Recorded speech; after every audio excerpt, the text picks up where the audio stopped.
Before we start, I just want to talk about a few of the mad assertions that are made about me lately, particularly in the field of gay studies and gay culture. First of all, Oscar Wilde did not slip me his tongue. And number two, that rumor that Allen Ginsberg has been spreading for years, that I slept with him by proxy, that he slept with someone who slept with someone who slept with someone who slept with me, well, that one is true. And if you all know Mr. Ginsberg, as I'm sure you all do, and I met him once at a supermarket in California, and I said, "Who killed these pork chops?"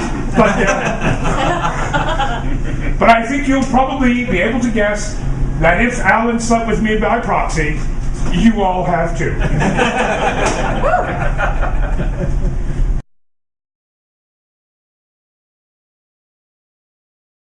Well, my day in the coach is finished. We go to the hotel in Georgetown and just have a few drinks. He was quite fond of the place. Maybe a little too fond. I, of course, never drank, except to sip now and then. Just to be sociable.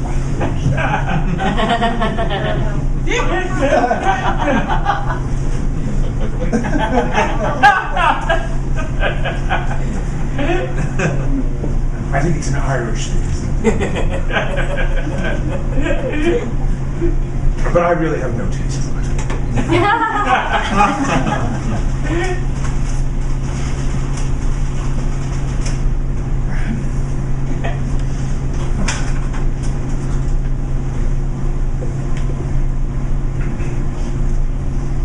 That was refreshing.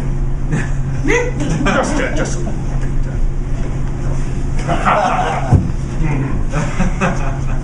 But anyway, I feel like a new man. You know, it makes me feel like talking.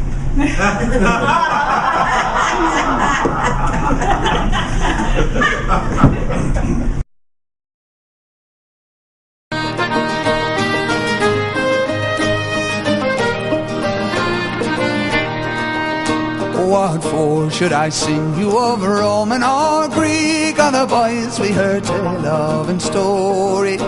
Come match me for fighting for. You know, whenever I visit New York, I like to write my dear boy and tell him of everything that I've been doing.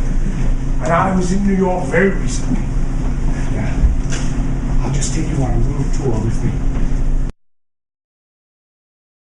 Then afterwards, I went off in pursuit of Native Americans, and I found myself at Village Cigar. But strangely enough, there are no Gowanus's left, or Canarsies. I felt quite sad.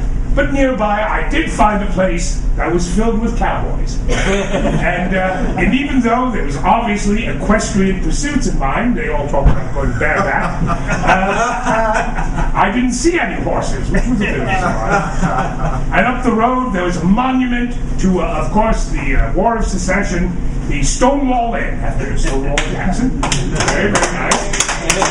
And right there's also a monument to Sheridan, General Sheridan, and I found one of my best audiences ever. And look at how attentive they are as I read. Not a moment's hesitation, they just loved it. And then I went over to Julius's, which is still there. And I recall that I had left a pint there back in 1881, and it was still waiting for me. And there's a member of the audience, you can see I'm talking to him. I assure you, Pete, it doesn't mean anything. We just had a conversation. And afterwards, I thought I would go and see if I could meet some new friends.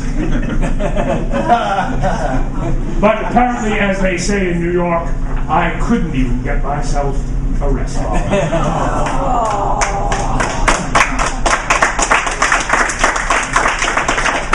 Let the papers remain on the desk unwritten, and the book on the shelf unopened. Let the tools remain in the workshop. Let the money remain unearned. Let the school stand. Mind not the cry of the teacher. Let the preacher preach in his pulpit. Let the lawyer read in the court, and the judge expound the law. Camarado, I give you my hand. I give you my love, more precious than money. I give you myself before preaching all law. Will you give me yourself? Will you come travel with me? Shall we stick by each other as long as we live?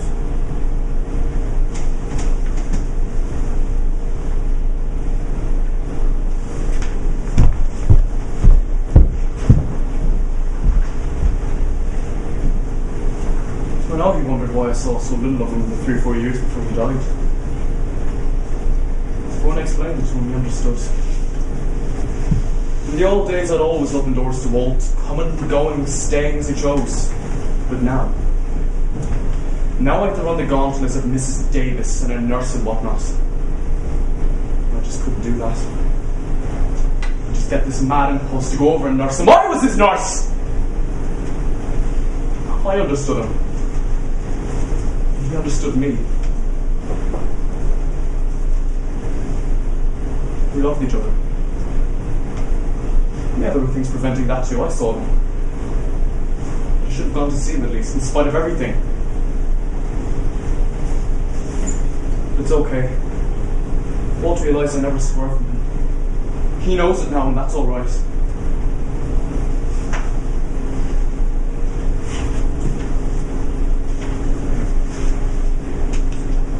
I've also a coat here. Every now and then, I just put it on. I pretend I'm in the old times. I stretch out on the old sofa and I'm very well contented. It's like I'm in Aladdin's lamp. When I wear it, he's with me again. Never for a minute lose him.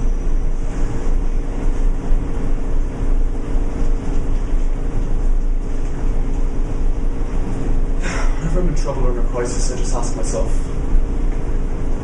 what would Walt have done under these circumstances? Whatever I decide Walt would have done, that's what I do.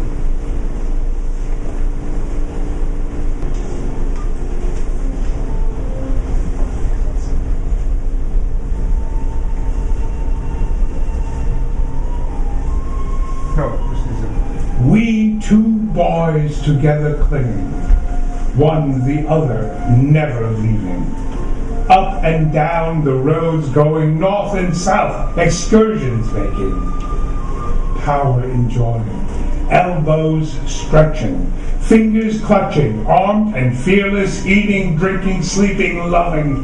No law less than ourselves owning, sailing, soldiering, thieving, threatening.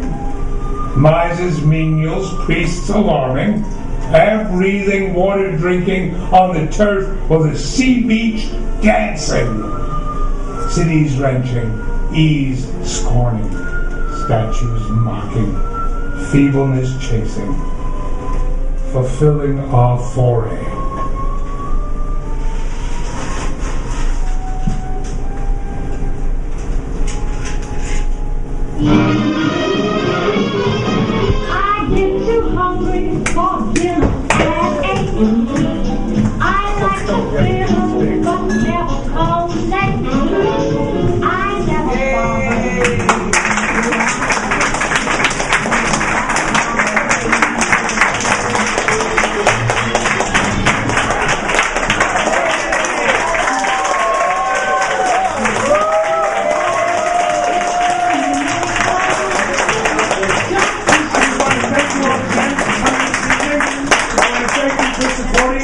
Magnificent Dixon place. I hope you will all buy a beverage or two. And by the way, Mr. Whitman does not drink, but Mr. Farrell does. And Campari and gin. Thank you very much. We also have magnificent amounts of fabulous merchandise and swag that we're going to try to push you to buy. But that's not important. We're just glad you all came and you had a good time. And I hope you will also join me in welcoming Antonio Gorman from County Cork.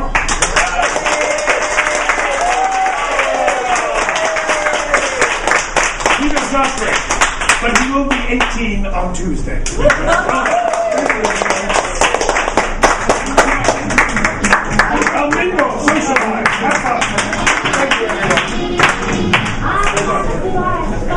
up to it, right? Slow down.